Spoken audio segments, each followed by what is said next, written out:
ইরানের সঙ্গে টানা 7 সপ্তাহের যুদ্ধে যুক্তরাষ্ট্রের সামরিক সক্ষমতার এক অজানা বাস্তবতা এবার সামনে এসেছে। ট্রাম্প যতই হুমকি ধামকি দেন না কেন, তার ক্ষেপণাস্ত্র ভান্ডার নাকি তলানিতে নেমে এসেছে। অত্যাধুনিক ক্ষেপণাস্ত্রের বড় অংশ ইতোমধ্যেই খরচ করে ফেলেছে মার্কিন বাহিনী। বিশ্লেষকরা বলছেন, এতে ভবিষ্যতে নতুন কোনো বড় যুদ্ধে যুক্তরাষ্ট্রের সামরিক সক্ষমতা ভয়াবহ হুমকির মুখে পড়তে পারে।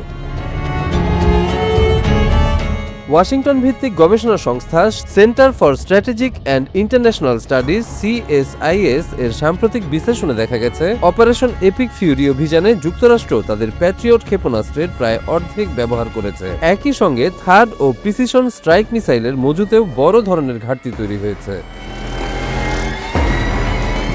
প্রতিবেদন অনুযায়ী আকাশ প্রতিরক্ষার জন্য ব্যবহৃত প্যাট্রিয়ট ইন্টারসেপ্টরের প্রায় 50% খরচ হয়েছে। ব্যালিস্টিক ক্ষেপণাস্ত্র প্রতিরোধে ব্যবহৃত থার্ডের অর্ধেকেরও বেশি ইতোমধ্যে শেষ। পাশাপাশি প্রিসিশন স্ট্রাইক মিসাইলের 45%-এর বেশি ব্যবহার করা হয়ে গেছে।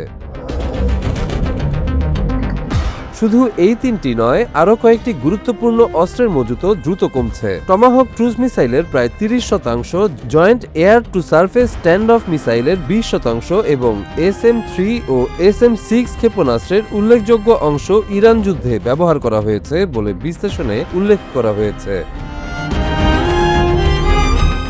বিশ্লেষকেরা সতর্ক করে বলেছেন, এই হারে অস্ত্র ব্যবহার চলতে থাকলে যুক্তরাষ্ট্রের সামরিক ভান্ডারে বড় ধরনের শূন্যতা তৈরি হবে। বিশেষ করে পশ্চিম প্রশান্ত মহাসাগরীয় অঞ্চলে সম্ভাব্য সংঘাতে এই ঘাটতি বড় দুর্বলতা হয়ে দাঁড়াতে পারে।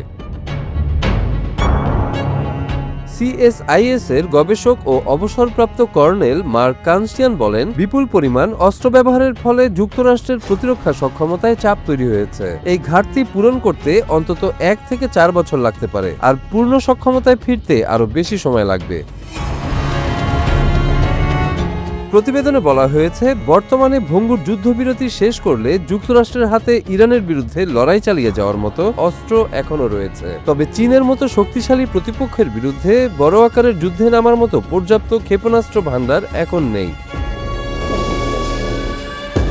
এদিকে পেন্টাগন অস্ত্র উৎপাদন বাড়াতে একাধিক নতুন চুক্তি করেছে। তবে বিশেষজ্ঞদের মতে, এসব অত্যাধুনিক ক্ষেপণাস্ত্র পুনরায় তৈরি করে আগের সক্ষমতায় ফিরতে 3 থেকে 5 বছর সময় লাগতে পারে। পেন্টাগনের মুখপাত্র শন পার্নেল অবশ্য এই উদ্বেগকে নাকচ করেছেন। তিনি বলেন, প্রেসিডেন্টের নির্দেশে যে কোনো সময় ও যে কোনো স্থানে অভিযান চালানোর পূর্ণ সক্ষমতা যুক্তরাষ্ট্রের রয়েছে। একই সঙ্গে তিনি দাবি করেন, শক্তিশালী অস্ত্র ভান্ডার বজায় রেখেই সামরিক অভিযান পরিচালনা করা হচ্ছে।